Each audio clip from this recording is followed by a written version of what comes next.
chest. The gunshot must have woken him. He's older, late 50s, with thinning hair and broad shoulders. I'm repulsed by the sight of him. He tries to stand up when he sees me in the doorframe, his mouth slack, his brow furrowed. What the? Before he has time to finish his sentence, I aim the gun at his head and watch in fascination as his blood splatters the Regency-striped wallpaper behind him. He flops back against the duvet, staining it red, his eyes still open. I turn to leave. A woman is blocking my way. She's even older than the man, and has white candy floss curls.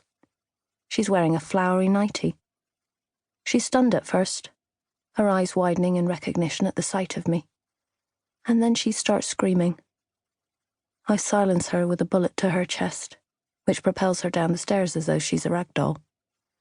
She lies in a crumpled heap at the bottom and, calmly, I step over her to leave. I can hear a dog barking somewhere in the house, maybe the kitchen, and I falter for just a few seconds. Then I stride out of the front door. A young guy wearing lycra is in the neighbouring front garden, wheeling his bin down the path. When he notices me, all the colour drains from his face, his jaw slack. I must look mad with my unwashed hair and crumpled clothes. It's almost funny. I ignore him and get into the car, throwing the gun onto the back seat. I can see lycra guy through my rearview mirror as I pull away. A mobile phone is pressed to his ear and he's gesticulating. I think I hear another scream, although it could be the seagulls lined up on the wall, their beady eyes watching me, judging me. It's only then that I begin to shake uncontrollably. I can't be sure whether it's the adrenaline or the realization that there is definitely no going back for me. For us. This is just the beginning. Chapter 1. Jess. Bristol and Somerset Herald, Tuesday the 13th of March, 2012. Double Murder Shocks Sleepy Seaside Town, by Jessica Fox. A murder investigation is underway after 2 people were found dead at a house in the seaside Somerset town of Tilby on Friday. Detectives were called to the beachside property in Shackleton Road just after 7 a.m. When the police entered the cottage, they found 2 bodies, thought to be local businessman Clive Wilson, 58, and his mother, Deirdre Wilson, 76. They had been shot. The property was cordoned off and police and forensics officers were at the scene throughout the day.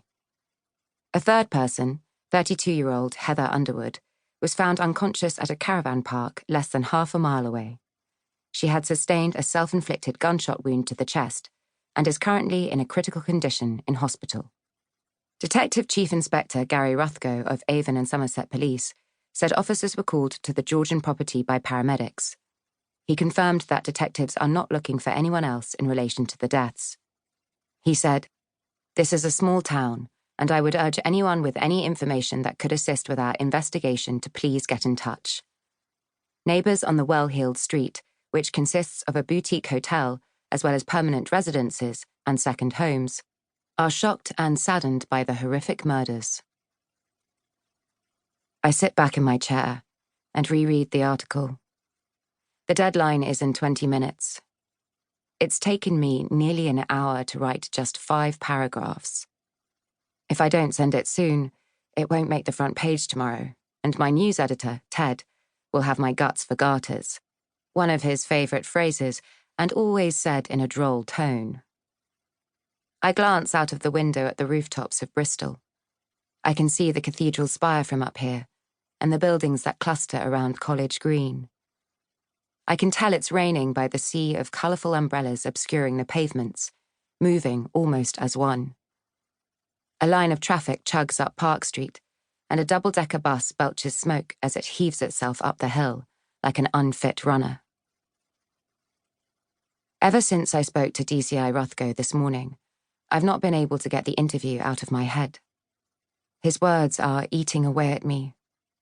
I'm dying for a cigarette, but I daren't leave my desk until I filed this story.